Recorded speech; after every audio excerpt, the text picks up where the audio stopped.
Hi, I'm Eric Gimbal, ericgimbal.com. These are my tips and advice for June 2016. And today I'm next to the airport. I was reviewing a camera, so I decided to stop here to do my 5 tips of the month. And so if you hear some noise, there are some planes there, some taking off, others landing. So let's start. Don't forget to subscribe to my YouTube channel, youtube.com/ericgimbal, my website, ericgimbal.com. If you have any question, you can send me an email to info@ericgimbal.com. Let's start. Tip or advice number 1. Many people ask why we should use RAW file or JPEG, then they're a bit lost with this. Obviously, not all cameras support RAW files. They all support JPEG, but not all RAW files.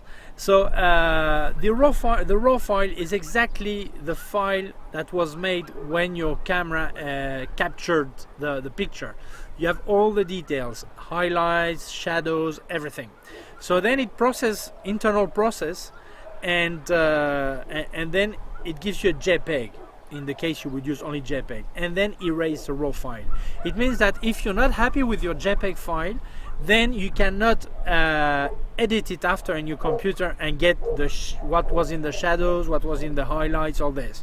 So if you had the RAW file, you could, not always, but you could get back some highlights, some details in the shadows, all this.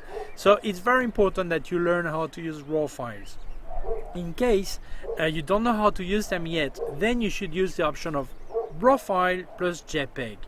You use the JPEG files for the time being, and when you know how to use RAW files or how to edit them, or later when there is a picture you really like, but it's too dark or the highlights are really almost burnt, then you get your RAW file and then you edit your picture again. So don't lose the option to edit your pictures in the future. Many people don't know how to change their lens on their camera. Obviously, if you have a compact or bridge camera, don't even try it because you will break the camera, obviously. But if it's a reflex or mirrorless, many people just change the lens like this. No, you should always face it down this way. Why? And do as fast as possible. Why? Because this way you avoid some dust and maybe water, rain or drops or droplet to fall into your camera and then go to the sensor. So if you're going, always try not to be outside, but if you don't have any other choice, always, even in your house, always put your camera facing down this way. You will avoid a lot of dust getting into your camera. Tip number 3. Many of us have 2, 3, 4 batteries for our cameras. The problem is that after some time, maybe one starts to fail, and we never remember which battery is failing. So I really advise that you write on your battery a small number, 1, 2, 3 on each battery. You could even write the date you purchased the battery. Why? Because when it fails, you will know this was battery number 2. So when you get home, then you will check what's wrong with the battery.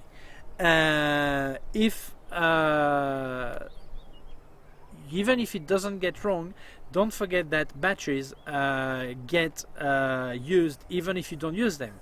It means that many people have 2 batteries, they always use the same one, and they think when this one starts to fail, I will use the other one. But anyway, a battery life is about 2-3 years. So even if you don't use it, it means that when you will, this main battery you use will get damaged, then your new one will be also damaged even if you didn't use it that much. So it's important that you go rotating your batteries all the time. I think batteries get even older if you don't use them and stock them without any use, if you actually recharge them. So don't forget to rotate your batteries, and to make sure you are rotating, change the number. When you take the battery number 1 out of your body, of your camera body, put the number 2. When you take the number 2 out, put the number 3.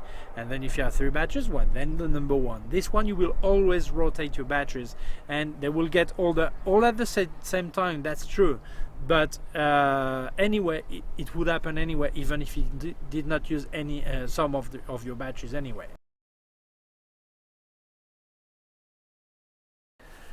Tip number 4. It's more than a tip, it's some kind of advice. Okay, I see many forum and Facebook group where people post pictures and they intend to post a picture just to show their work or what they've done. Okay, and some people, just without even being asked, they start to give their opinion. You should do this, you should have done this. Yeah. First, unless this is a group or a forum thought for criticizing, analyzing and advising on pictures, you should never say anything apart from I like it, I don't like it, great job, it could be, not even it could be better, great job, I like it, I like the way you processes it, or whatever. Any advice that is not solicited is rude. You should not tell someone what he should have done if he does not ask for it. Okay, so unless this is a group thought for that. Obviously I give my opinion about cameras, so someone will answer about what I'm saying, but this is different. This is a YouTube channel thought to giving my opinion, so people have the right to answer. But when I post or someone posts a picture without asking any opinion, unless the group is thought for this, there's nothing to tell about it. Then if the person say, please advise me how to better my picture, how to make something nicer, then you, of course you can give some advice, but first you need some datas. And the datas you need is, what did you intend to do? Why do you ask for some help? What is it you don't like about your picture, so you're not sure it could be better? Second, what material did you use? What situation was it? And what material could you have used and did not do? For example, if you show me your picture, I say, oh, I would do this with a wide angle. Yeah, but you don't have any wide angle, so what's the point to give my advice? This advice. I say, you should use 2 flash units. Yeah, but you have only 1. So I need to know all these data so I can advise you. Second, I must advise you according to what you wanted to do, not what I like. You wanted to do a wide angle picture and you're not sure how to avoid that there is some deformation, or there is some whatever, the foot of the person on the front is really large. My answer cannot be, oh, use a tele. No. My answer is, when you use a wide angle picture, do this, this or that.